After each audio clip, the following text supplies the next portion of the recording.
सूत्रों के मुताबिक पीएम मोदी इस महीने के अंत में जापान और चीन के दौरे पर जा सकते हैं। पीएम मोदी 29 अगस्त को जापान जा सकते हैं। उसके बाद 31 अगस्त और 1 सितंबर को 2 दिन के लिए चीन जा सकते हैं।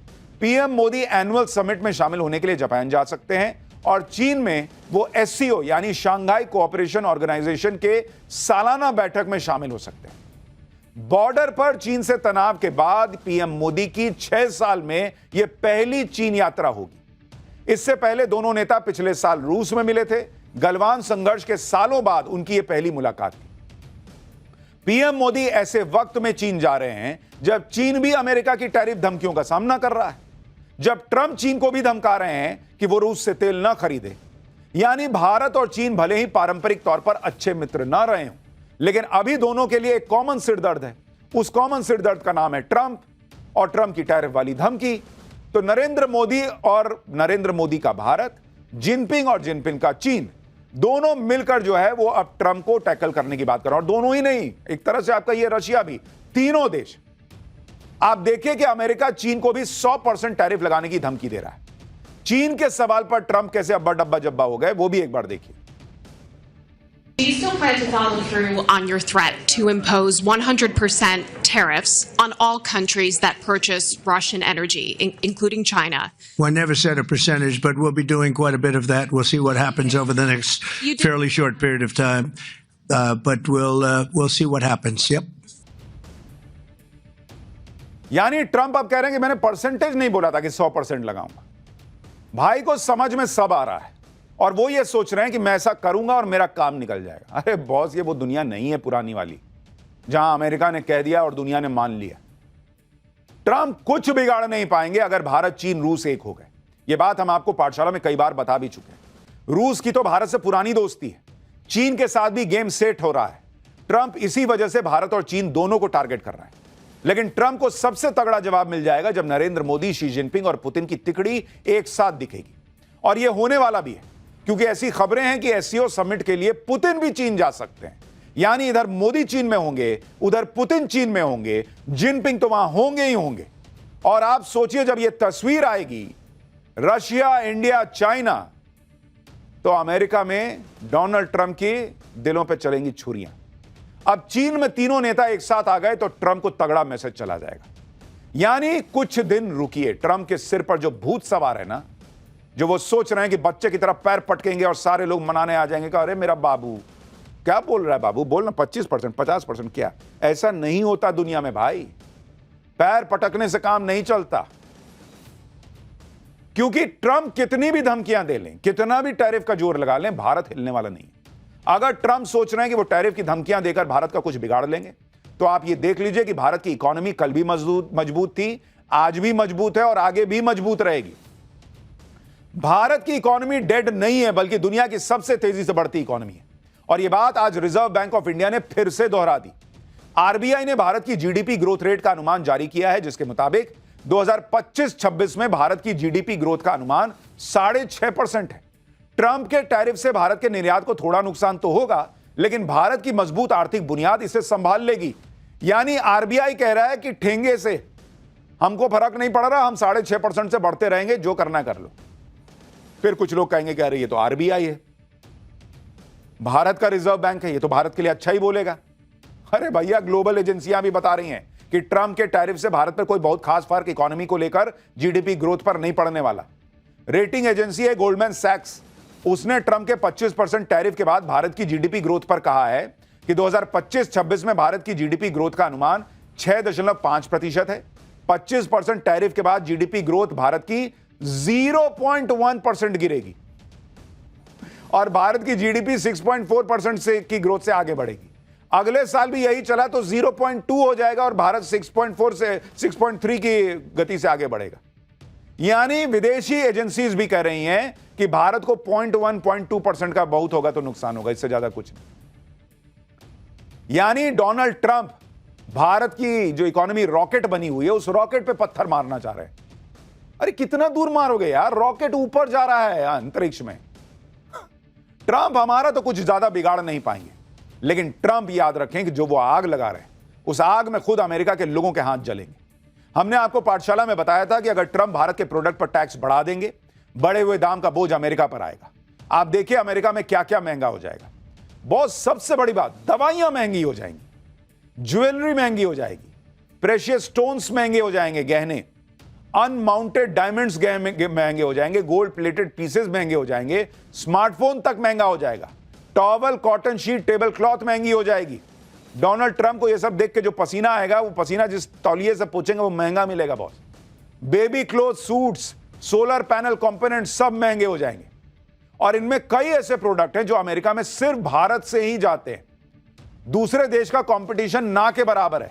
यानी चाहे भारत के प्रोडक्ट महंगे हो जाएं, लेकिन अमेरिका के लोगों को वही खरीदना पड़ेगा क्योंकि बहुत विकल्प नहीं है।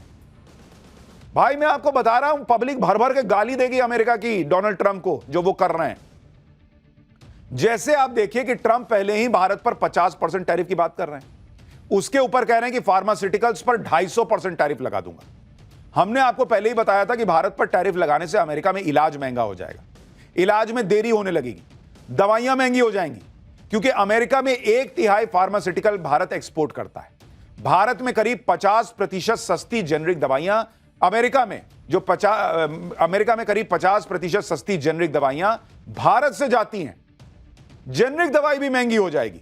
भारतीय दवा कंपनियां अमेरिका में जीवन रक्षक, कैंसर की दवाएं, एंटीबायोटिक्स और पुरानी बीमारियों के इलाज में जरूरी दवाएं किफायती दाम पर उपलब्ध कराती हैं।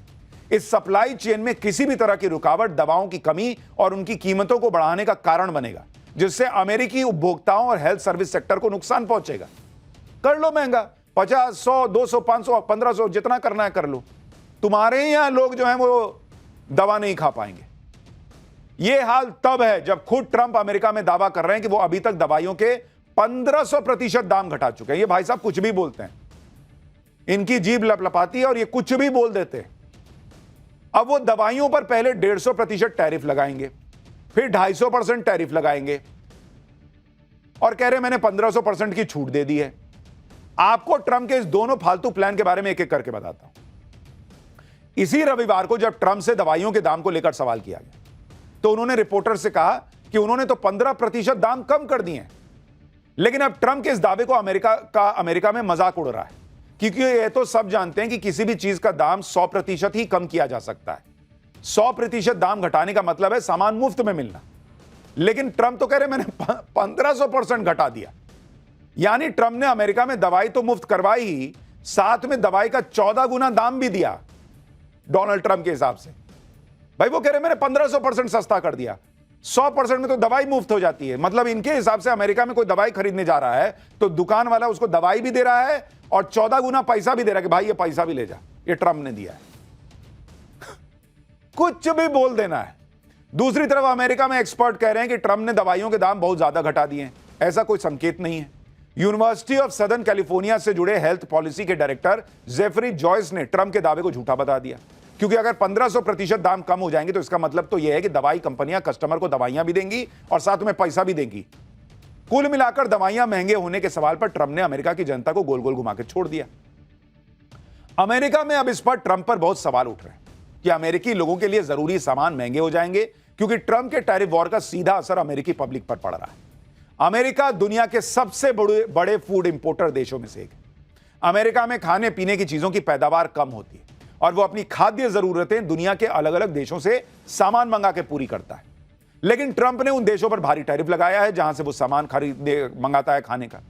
यानी ट्रंप ने आम अमेरिकी जनता की खाने की थाली भी महंगी कर दी। आप देखिए कि अमेरिका सबसे ज्यादा फूड प्रोडक्ट कनाडा से मंगाता है, जबकि कनाडा पर ही ट्रंप ने 35% का टैरिफ लगा दिया। कनाडा से मशरूम, मीट, मछली, गेहूं, ओट्स, मैपल जूस सब मंगाता है। अब ये सारे सामान अमेरिका में महंगे होते जा रहे हैं। इसी तरह से मेक्सिको पर भी ट्रंप ने 25% टैरिफ लगाया है। मेक्सिको से अमेरिका टमाटर, प्याज, आम, तरबूज मंगाता है। 25% टैरिफ के बाद ये सारी चीजें अमेरिका में महंगी हो गई हैं। अमेरिका ने भारत पर 50% टैरिफ लगा दिया। भारत से अमेरिका बासमती चावल, काजू, मिलेट, सब्जियां मंगाता है। 50% टैरिफ की वजह से ये सारी चीजें भी अमेरिका में महंगी हो जाएंगी।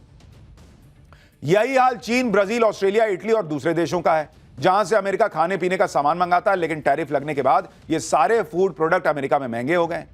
भले ही टैरिफ से ट्रंप का खजाना भर जाए, लेकिन महंगाई की चक्की में अमेरिकी पब्लिक पिस जाएगी, क्योंकि तुम्हारा खजाना भरेगा, फिर वही खजाने का पैसा निकाल के पब्लिक को अगर बांटोगे भी तो ये क्या हिसाब है कि पूरी दुनिया से लड़ लिए, उनसे ज्यादा पैसा लिए, फिर महंगा सामान खरीदने के लिए पब्लिक को पैसा दिए, खजाना फिर खाली। ट्रंप की टैरिफ वाली सनक ने खुद अमेरिका के लोगों को चिढ़ा दिया है। भारत तो तगड़ा जवाब दे ही रहा। भारत की देखा देखी दूसरे देश भी ट्रंप को भरपूर जवाब दे रहे हैं। जैसे आप देखिए कि ब्राजील के राष्ट्रपति लूला डा सिल्वा ने ट्रंप से ब्राजील पर 50% टैरिफ लगा रखा है। ट्रंप ने उन पर, ट्रंप ने कल ही कहा था कि ब्राजील के राष्ट्रपति टैरिफ के मुद्दे पर जब चाहे उनसे बात कर सकते हैं। ट्रंप के इस प्रस्ताव को लूला दा सिल्वा ने ठुकरा दिया। ब्राजील के राष्ट्रपति ने कहा कि वो ट्रंप को कभी फोन ना करेंगे। ट्रंप को फोन करने के बजाय वो पीएम मोदी और शी जिनपिंग को फोन करना पसंद करेंगे। लूला दा सिल्वा ने पुतिन का भी नाम लिया। ब्राजील के राष्ट्रपति ने कहा कि वो कई देशों के राष्ट्रपतियों को फोन करेंगे, लेकिन ट्रंप को तो कभी ना करें। अब आप ये समझिए कि ब्राजील के राष्ट्रपति ने किन लोगों का नाम लिया। पीएम मोदी का लिया, शी जिनपिंग का लिया, पुतिन का लिया। पहले जब भी महाशक्तियों की बात होती थी तो सिर्फ अमेरिका, रूस और बाद में चीन का जिक्र होता था, लेकिन अब ग्लोबल लेवल पर महाशक्तियों की लिस्ट में भारत का नाम लिया जाता है। नरेंद्र मोदी से बात करूंगा, यह कहा जाता है। यही है न्यू वर्ल्ड ऑर्डर। रूस, चीन और भारत मिलकर ऐसा ट्रायंगल बना रहे हैं कि अमेरिका के लिए यह बरमूडा ट्रायंगल ना साबित हो जाए और उसकी इकोनॉमी वहां जाके गायब ना हो जाए, बल्कि अमेरिका को चुनौती भी दे रहा है यह ट्रायंगल। अब इससे ट्रंप का बौखलाना तो बनता ही है। ट्रंप की स्थिति फिलहाल यह है कि वो खुद नहीं समझ पा रहे कि करना क्या है। ट्रंप को लाइमलाइट में रहने की आदत है, रोज टैरिफ का धमाका करके सुर्खियों में रहते हैं, लेकिन अब भारत ने टैरिफ के मुद्दे पर ट्रंप की पोल खोल दी। ऐसे में अब ट्रंप अजीब अजीब हरकतें कर रहे हैं। जैसे कल ही ट्रंप व्हाइट हाउस की छत पर चढ़ गए, व्हाइट हाउस की छत का इंस्पेक्शन करने लगे। कहा जा रहा है कि ट्रंप व्हाइट हाउस को गोल्ड से सजाने में जुटे हुए हैं। ट्रंप ने व्हाइट हाउस की छत, चिमनी और फर्श पर सोने की परत चढ़वाकर उसे रेनोवेट किया है। अमेरिका का राष्ट्रपति व्हाइट हाउस की छत पर चढ़ेगा तो खबर तो बनेगी। व्हाइट हाउस में मौजूद पत्रकारों ने जब ट्रंप से पूछा कि आप क्या बनवाने की कोशिश कर रहे हैं, छत पे क्या चढ़ गए बॉस, सुनिए ट्रंप ने क्या जवाब दिया। Sir, why are you on the roof? Mr. President, what are you doing up there? Taking a little walk. Come down and talk to us. उधर ट्रंप कुछ भी कर रहे हैं, इधर भारत में ट्रंप के नाम पर इंडी गठबंधन अपनी पॉलिटिक्स करने में जुटा है। कांग्रेस लगातार ट्रंप के टैरिफ वाली धमकियों और सीजफायर वाले बयानों को हवा दे रही है। कांग्रेस कह रही है कि पीएम मोदी ट्रंप का सामना नहीं कर पा रहे। ट्रंप चाहते हैं कि भारत पाकिस्तान के बीच सीजफायर करवाया था, पीएम मोदी सीधे सीधे इसका खंडन नहीं कर रहे। गजब ही है बॉस कांग्रेस की पॉलिटिक्स। जबकि पीएम मोदी भरी संसद में ऐलान कर चुके हैं कि भारत और पाकिस्तान के बीच सीजफायर में किसी दुनिया के किसी तीसरे देश का दखल नहीं था, लेकिन कांग्रेस को भारत सरकार से ज्यादा ट्रंप पर भरोसा है। आज कांग्रेस ने ट्रंप के सीजफायर वाले बयानों को सोशल मीडिया पर शेयर किया। कांग्रेस की सोशल मीडिया टीम ने ट्रंप के 28 बयानों को कंपाइल करके 28 विंडो में सारे बयान सोशल मीडिया पर शेयर कर दिए। बड़ी मेहनत लगी होगी ये सब करने में। अगर इतनी मेहनत कांग्रेस सोशल मीडिया के बजाय ग्राउंड पर करे तो शायद कुछ सीटें आ जाएं, बढ़ जाएं। यहां पब्लिक को अपने देश के प्रधानमंत्री पे भरोसा है, उनको ट्रंप के 28 बयान दिख रहा है। 28 क्या 280 बार बोल दे, हम अपनी संसद में बोले गए अपने प्रधानमंत्री पे विश्वास करें कि ट्रंप पे विश्वास करें। लेकिन कांग्रेस तो अलग हवा में रहती है। प्रियंका वाड्रा भी कह रही है कि पीएम मोदी घबरा क्यों रहे हैं, ना तो संसद चला पा रहे हैं, ना ही ट्रंप का सामना कर पा रहे हैं। एक बार प्रियंका वाड्रा को सुनिए। घबरा क्यों रहे हैं, इतने दुर्बल हो गए हैं, पार्लियामेंट चला नहीं पा रहे हैं, ट्रंप जी का सामना नहीं कर पा रहे हैं, क्या हो गया है। ट्रंप का नाम लेकर राजनीति करने में राहुल गांधी अलग लेवल पे चले गए। ट्रंप की हां में हां मिलाते राहुल गांधी ने नया कारनामा किया। ट्रंप के टैरिफ वॉर के बीच में राहुल गांधी ने मोदी के खिलाफ अडानी को भी एंट्री करा दी। राहुल ने सोशल मीडिया पर आज लिखा कि भारतवासियों प्लीज ये समझिए, राष्ट्रपति ट्रंप की बार बार की धमकियों के बावजूद पीएम मोदी उनके सामने खड़े नहीं हो पा रहे। इसकी वजह अडानी के खिलाफ अमेरिकी जांच है जो चल रही है। एक धमकी मोदी और रूसी तेल सौदों के बीच वित्तीय संबंधों को उजागर करने की भी है। मोदी के हाथ बंधे हुए हैं। राहुल गांधी अब ट्रंप के मामले में अडानी का नाम लेने लगे कि भाई अमेरिका में अडानी पे जांच हुई थी और अब देखिए मोदी इसलिए ट्रंप को जवाब नहीं दे पा रहे। अडानी का नाम लेकर राहुल गांधी ने अपने ही नैरेटिव को हालांकि गलत साबित कर दिया, क्योंकि अगर बात वाकई अडानी को बचाने की होती तो फिर तो नरेंद्र मोदी ट्रंप से डील ना कर लेते बॉस, अडानी को बचा लेते। उनके हिसाब से अगर लॉजिक से नरेंद्र मोदी सब अडानी के लिए कर रहे हैं तो भाई डोनाल्ड ट्रंप जो बोलते वो कर लेते। मोदी तो यहां देश के किसानों के लिए भिड़े पड़े हैं कि नहीं हम तुमको नहीं घुसने देंगे अपने कृषि मार्केट में।